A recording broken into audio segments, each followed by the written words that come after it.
Tous les mois, l'agence Limpide vous présente Objectif, le podcast dédié à l'expérience utilisateur. Chaque jour, notre équipe œuvre pour un développement web sans a priori. Nous créons des sites internet pensés pour les utilisateurs et nous efforçons de remettre en question les croyances de ceux qui les imaginent. Car dans le feu de l'action, on peut avoir tendance à confondre ses propres exigences avec celles des utilisateurs finaux. Limpide vous donne les clés pour piloter un projet en toute objectivité.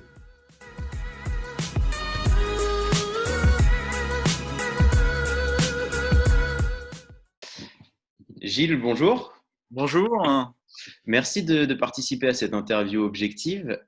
Est-ce que vous pouvez vous présenter, s'il vous plaît? Oui, bien sûr. Donc, Gilles Rouquet, moi, donc, je suis responsable d'un département Experience Design Lab chez Orange. Je travaille initialement dans le domaine de l'ergonomie depuis les années 90. J'ai intégré Orange il y a une quinzaine d'années. Auparavant, j'étais plutôt en intervention type consultant pour des entreprises assez diversifiées. Voilà, dans le domaine aussi bien de l'automobile que de la DGA ou ce genre d'activité.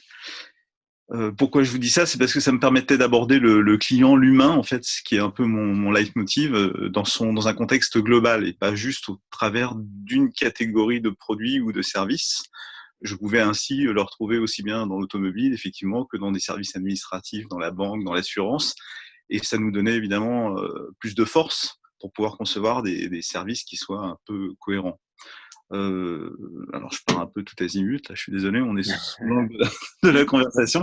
Donc j'ai intégré Orange il y a une quinzaine d'années avec l'inquiétude au départ de rentrer justement dans une société plus spécifique, mais en étant rassuré parce qu'il y avait une telle étendue de services abordés par Orange que je gardais cette capacité à avoir un point de vue sur l'utilisateur global.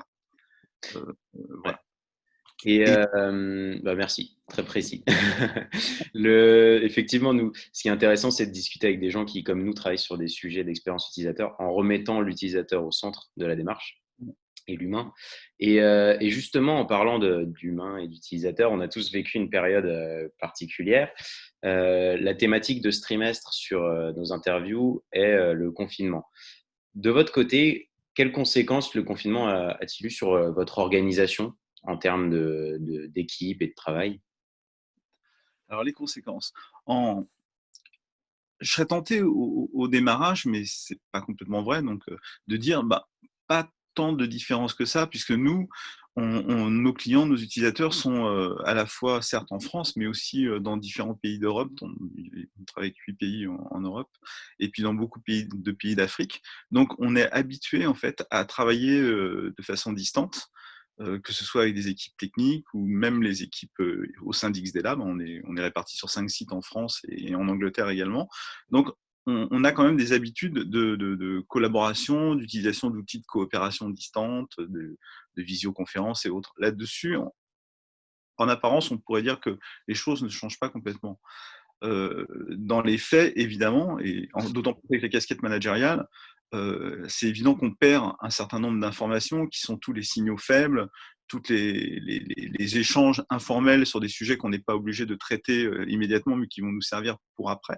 Donc j'ai envie de dire, les conséquences aujourd'hui sont peut-être pas identifiables, mais on est très très attentif aux conséquences des mois et des semaines à venir. Il va falloir qu'on redouble d'attention, que ce soit vis-à-vis des personnes, puisqu'on a aussi une gestion humaine des individus, que les gens ont été mis dans des situations de travail plus ou moins confortables, donc les situations sont pas du tout équivalentes pour tout le monde, qu'on a bon nombre de personnes qui souhaitent aujourd'hui réintégrer progressivement les lieux, sûrement de manière différente, avec un meilleur équilibre lieu de travail officiel et habitat. Donc pas de dysfonctionnements fondamentaux, presque des avantages, puisque ça a permis aussi, je trouve, enfin c'est vraiment mon point de vue personnel, de rééquilibrer un peu les choses, c'est-à-dire de répartir de manière plus homogène les activités sur le territoire. Aujourd'hui, on a un peu malgré tout tendance à une forme de centralisation. On a beaucoup d'équipes marketing qui sont sur la région parisienne. Aujourd'hui, peu importe le lieu où on est positionné, où on habite, puisqu'on on est tous à distance, en visio et avec des outils coopératifs. Donc il y a aussi des aspects très positifs. J'aime bien moi l'adage qui dit à toute chose malheur est bon. Alors ça a parfois ses limites. Là la période est quand même assez dramatique et il faut pas minimiser. Mais on peut, voilà, j'y vois aussi des choses intéressantes en termes de rééquilibrage vie pro, vie perso, et puis répartition des rôles et responsabilités géographiques. Ouais, très intéressant. Et c'est vrai qu'en fait, on le ressent à tout type d'organisation, hein. Même nous, à notre échelle, donc on est une trentaine, on le ressent, cette organisation à distance. Pas mal de gens sont partis en province, dans leur famille ou autre. Et en fait, ça fonctionne bien. Donc, et justement, ça fonctionne grâce à des méthodes de travail. Et, euh, et côté Orange, quelle méthode de travail mettez-vous en place pour justement être efficace avec cette nouvelle organisation à distance? Enfin, cette nouvelle entre guillemets, puisque ça vous a moins impacté, mais… Alors, méthode de travail, alors, tout dépend jusqu'où. Alors, la méthode, on va dire, parce que des méthodes de travail, si je parle de la casquette managériale, nous, effectivement, on a remis peut-être un peu plus de points de contact, sans trop systématiser non plus, pour pas être dans un mode à rajouter des contraintes aux contraintes. Donc les gens ont, comme on l'a dit, des vies de famille, des enfants, pas d'enfants, il faut s'adapter au niveau des horaires, mais on a essayé de faire des points de contact réguliers avec les équipes, de préférence en visio. On a même des situations où c'est plus que nécessaire, puisqu'on a parfois des personnes qui sont des malentendantes et on a besoin de se voir pour pouvoir communiquer. Donc, et puis, on a des points de rendez-vous individuels. Donc voilà, on essaie de mixer. Moi, au niveau de mon équipe, on a un point de coordination tous les lundis matins qui est assez court, et puis une réunion officielle en milieu de semaine où là, ça relève du comité de direction. Sinon, dans les méthodes, alors sur les projets, on est dans différents types de projets, hein. On participe à des projets de recherche, à des projets plutôt de développement de produits, donc, et puis à des projets de prospective, on va dire, d'anticipation. Donc là encore, les méthodes et les outils sont pas nécessairement les mêmes. Si je prends sur la partie projet agile, ben évidemment, là, la notion de one roof est bien remise en question. On est plutôt sur du multi-roof. Eh bien, on s'est adapté, on s'est rendu compte que ça fonctionne relativement bien.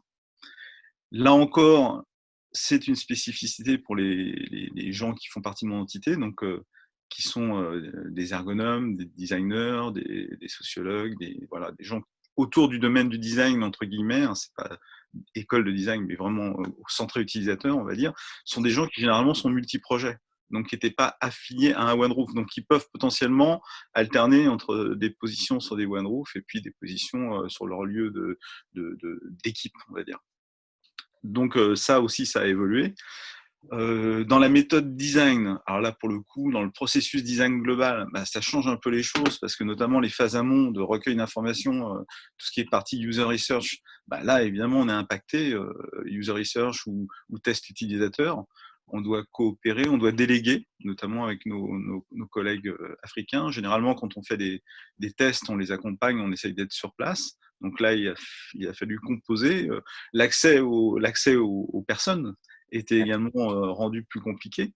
Donc ça a modifié un peu nos méthodes de travail. On n'est pas sur les mêmes panels d'utilisateurs ou de clients. On doit faire un peu des entorses de temps en temps à nos approches. Ça permet, le côté positif, de se dire, tiens, finalement, quelles connaissances clients j'ai déjà acquises sur les dernières années et qu'est-ce que je peux en tirer. Donc ça permet aussi de ne pas vouloir refaire systématiquement une analyse terrain là où on a peut-être de la matière qui n'est pas si ancienne et qui peut avoir une utilité. Donc voilà, la question est très très large dans qu'est-ce que ça a changé de nos méthodes. Ça a renforcé effectivement l'utilisation d'outils de type coopératif. Ça a multiplié au tout début notamment, enfin moi j'ai vu une courbe un peu montante très rapide, descendante, et là ça remonte un peu, la multiplication des rendez-vous, des réunions qui s'enchaînaient, sans temps de respiration. Donc une fatigue également chez les personnes qu'il ne faut pas minimiser. On a beaucoup de réunions téléphoniques, elles ne sont pas toutes en visio, ne serait-ce que pour alléger le réseau, pas faire s'écrouler le système. Et on sait bien que dans les signaux honnêtes dans la communication, ça passe par des signaux qui sont non verbaux. Donc ça aussi, on les perd un peu et ça génère un coût mentale, en fait, une charge mentale chez les interlocuteurs. Voilà. Donc, à la fois, ça change beaucoup de choses et à la fois, c'est pas complètement net, quoi. Il n'y a pas un revirement où d'un seul coup, on Ouais. change d'approche, on fait plus de projet agile, c'est pas du tout ça. C'est vrai que nous, on l'a remarqué aussi, cette méthode en fait qui fonctionne à distance sans problème. Par contre, on a vu des petites évolutions, nous, de notre côté. Et on a un cas là, par exemple, d'un projet qu'on a démarré pendant le confinement, donc très gros projet stratégique. Et la phase d'atelier, on s'est rendu compte que faire un atelier avec des équipes en atelier en présentiel et ce qu'on a fait les ateliers en déconfinement, bien sûr, et l'autre en visio, ça fonctionne pas. Par contre, faire des ateliers 100% visio ou un peu allégés en termes de longueur et ou 100% présentiel, ça fonctionne. Et Ouais. c'est marrant parce que ouais, on adapte, on fait évoluer. Et ça, c'est vrai que ça fonctionne aussi, vous l'avez beaucoup mentionné, par les outils.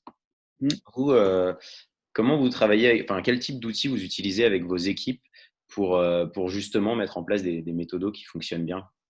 Alors, bon, moi, au niveau de mon activité, qui est une activité managériale, je manage des managers, donc j'ai pas les mêmes outils Ouais, que forcément. les personnes qui sont sur les projets en tant que tels. Mais je pense on s'intéresse plus aux outils des équipes. Alors, pour des outils d'animation, par exemple, de groupe créa ou de démarche design thinking au sens large, il va y avoir des outils qui sont employés comme les klaxons ou ce genre de choses que j'ai eu l'occasion de pratiquer en tant qu'utilisateur, mais pas en tant qu'animateur. Et c'est le point que je voulais rajouter par rapport à ce que vous disiez. Il y a une grosse différence entre les projets qui ont démarré effectivement dans la phase de confinement Ouais, où les équipes ne se connaissaient pas, c'est vrai. et où c'est beaucoup plus délicat. Parce qu'évidemment, faire des visios ou des conftels avec des gens qu'on a déjà rencontrés, c'est plus simple.